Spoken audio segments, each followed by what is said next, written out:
Verse of the day is from Job chapter 23, verse 10 and 11. The sovereign Lord, my God, knows where I'm going, and when He tests me, I will come out as pure as gold. For I have stayed on God's path. I have followed His ways and not turned aside. Our scripture reading for today, March 2, 2022, is from Numbers chapter 23, 24, and 25.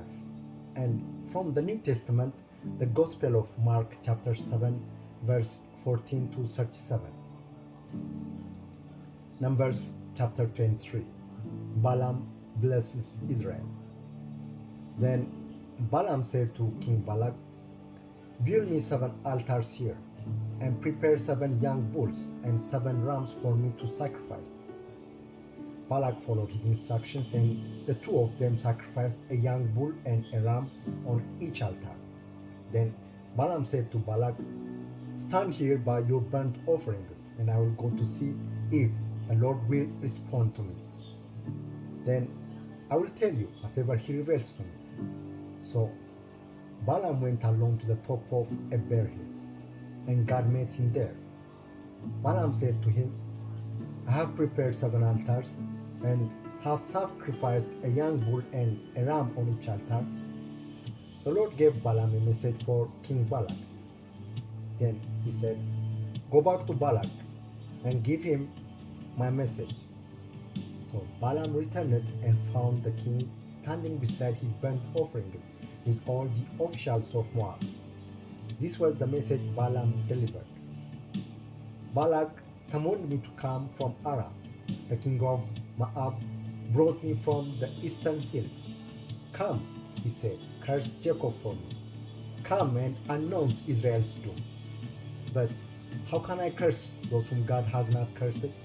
How can I condemn those whom the Lord has not condemned? I see them from the cliff tops. I watch them from the hills. I see a people who live by themselves, set apart from other nations. Who can count Jacob's descendants as numerous as this? Who can count even a fourth of Israel's people? Let me die like the righteous. Let my life end like theirs." Then King Balak demanded of Balaam, "What have you done to me? I brought you to curse my enemies. Instead, you have blessed them." But Balaam replied, "I will speak only the message that the Lord puts in my mouth." Balaam's second message. Then King Balak told him, "Come with me to other place. There you will see another part of the nation of Israel, but not all of them. Curse at least that many." So Balak took Balaam to the plate of Dophir on Pisgah Peak. He built 7 altars there and offered a young bull and a ram on each altar. Then Balaam said to the king, "Stand here by your burnt offerings while I go over there to meet the Lord." And the Lord met Balaam and gave him a message. Then he said, "Go back to Balak and give him my message." So Balaam returned and found the king standing beside his burnt offerings with all the officials of Moab. "What did the Lord say?" Balak asked eagerly. This was the message Balaam delivered. "Rise up, Balak, and listen. Hear me, son of Ziphor. God is not a man, so He does not lie. He is not human, so He does not change His mind. Has He ever spoken and failed to act? Has He ever promised and not carried it through? Listen, I received a command to bless. God has blessed, and I cannot reverse it. No misfortune is in His plan for Jacob. No trouble is in store for Israel. For the Lord, their God, is with them. He has been proclaimed their king. God brought them out of Egypt. For them, He is as strong as a wild ox. No curse can touch Jacob. No magic has any power against Israel.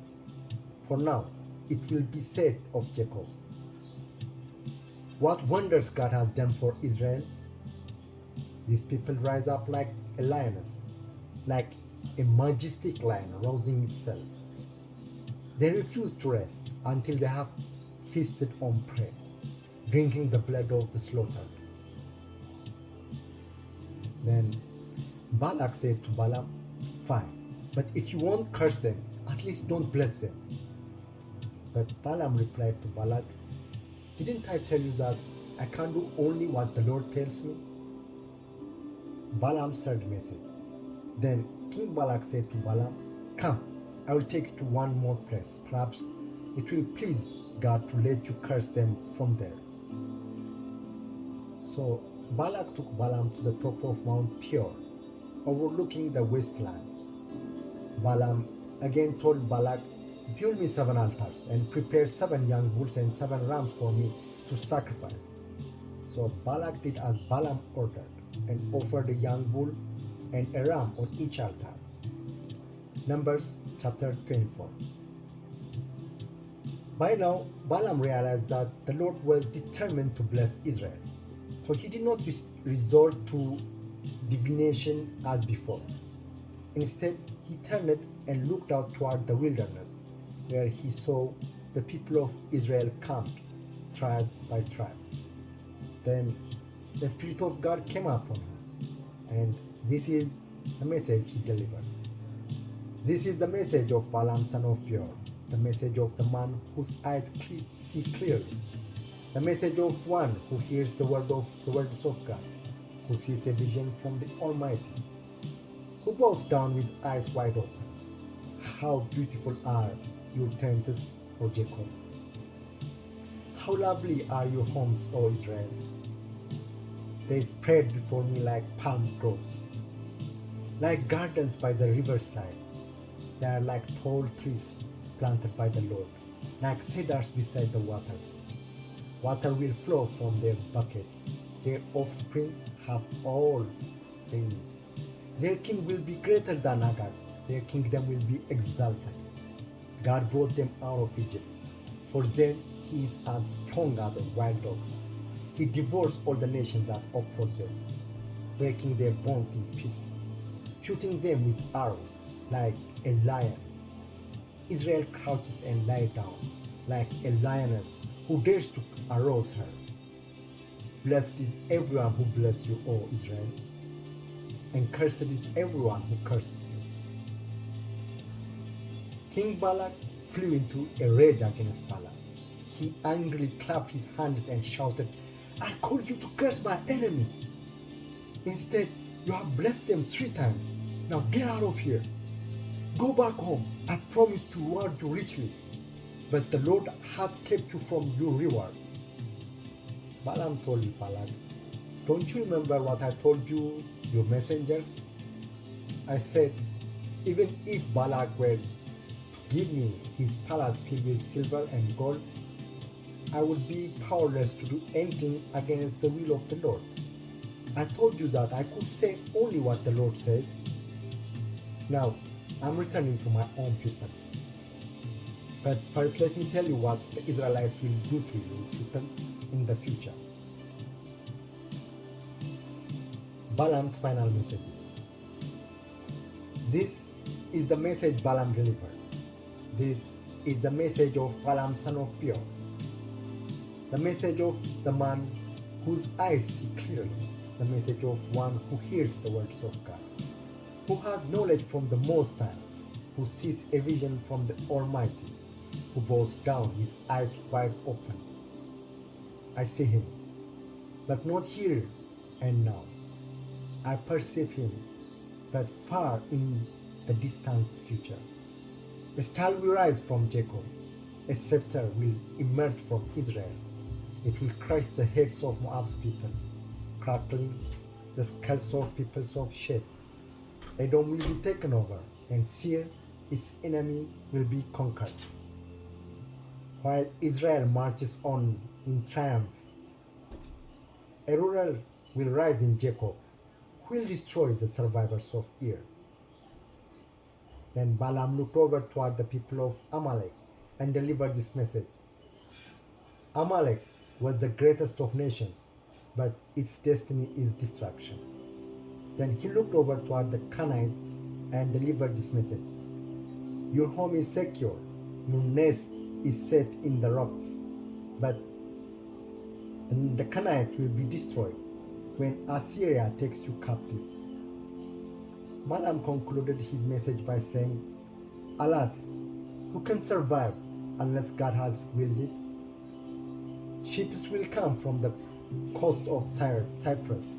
They will oppress Assyria and afflict Eber, but they too will be utterly destroyed. Then Balaam left and returned home, and Balak also went on his way. Numbers chapter 25. Moab seduces Israel. While the Israelites were camped at Acacia Grove, some of the men defiled themselves by having sexual relations with local Moabite women. These women invited them to attend sacrifice to their gods, so the Israelites feasted with them and worshipped their gods of Moab. In this way, Israel joined in the worship of Baal of Peor, causing the Lord's anger to blaze against his people. The Lord issued the following command to Moses: seize all the ringleaders and execute them before the Lord in broad daylight, so his fierce anger will turn away from the people of Israel. So Moses ordered Israel's judges, each of you must put to death the men who, under your authority, who have joined in worshipping Baal of Peor. Just then, one of the Israelites brought a Midianite woman into his tent right before the eyes of Moses and all the people, as everyone was weeping at the entrance of the tabernacle. When Phinehas, son of Eleazar and grandson of Aaron the priest, saw this, he jumped up and left the assembly. He took a spear and crashed after the man into his tent. Phinehas thrust the spear all the way through the man's body and into the woman's stomach. So the plague against the Israelites was stopped, but not before 24,000 people had died. Then the Lord said to Moses, Phinehas, son of Eleazar and grandson of Aaron the priest, has turned my anger away from the Israelites by being as zealous among them as I was. So I stopped destroying all Israel as I had intended to do in my zealous anger. Now tell him that I am making my special covenant of peace with him. In this covenant, I give him and his descendants a permanent right to the priesthood, for in his zeal for me, his God, he purified the people of Israel, making them right with me. The Israelite man killed with the Midianite woman was named Zimri, son of Salu, the leader of a family from the tribe of Simeon. The woman's name was Cosbi. She was the daughter of Zur, the leader of the Midianite clan. Then the Lord said to Moses, attack the Midianites and destroy them, because they assaulted you with deceit and tricked you into worshipping Baal of Peor.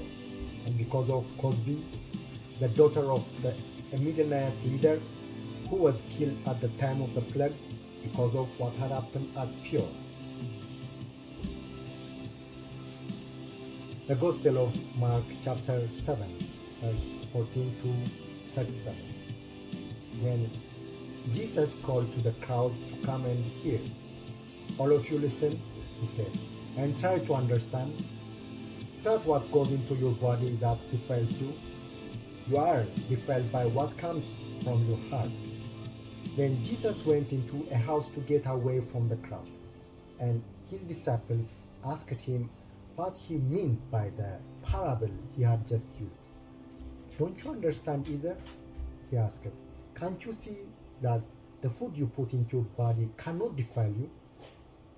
Food doesn't go into your heart, but only pass through the stomach and then goes into the sewer.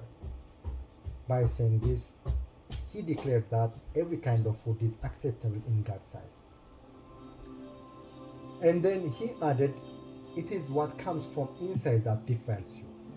For From within, out of a person's heart, comes evil thoughts, sexual immorality, theft, murder, adultery, greedy, wickedness, deceit, lustful desires, envy, slander, pride, and foolishness. All these vile things come from within. They are what defiles you. The face of a Gentile woman. Then Jesus left Galilee and went north to the region of Tyre. He didn't want anyone to know which house he was staying in, but he couldn't keep it a secret. Right away, a woman who had heard about him came and fell at his feet. Her little girl was possessed by an evil spirit, and she begged him to cast out the demon from her daughter. Since she was a Gentile born in Syria and Phoenicia, Jesus told her, "First, I should feed the children, my own family, the Jews.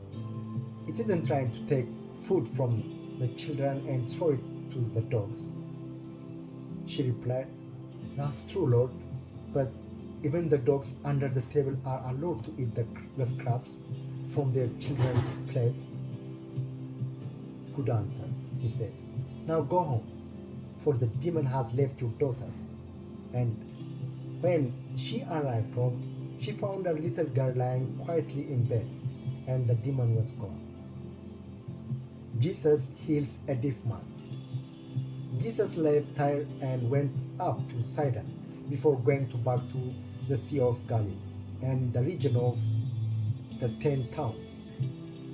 A deaf man with a speech impediment was brought to him, and the people begged Jesus to lay his hands on the man to heal him. Jesus led him away from the crowd so they could be alone. He put his fingers into the man's ears. Then, spitting on his own fingers, he touched the man's tongue. Looking up to heaven, he sighed and said, "Ephphatha," which means "be opened." Instantly, the man could hear perfectly, and his tongue was freed so he could speak plainly. Jesus told the crowd not to tell anyone, but the more he told them not to, the more they spread the news. They were completely amazed and said again and again, "Everything he does is wonderful. He even makes the deaf to hear and gives speech to those who cannot speak." Bless, bless.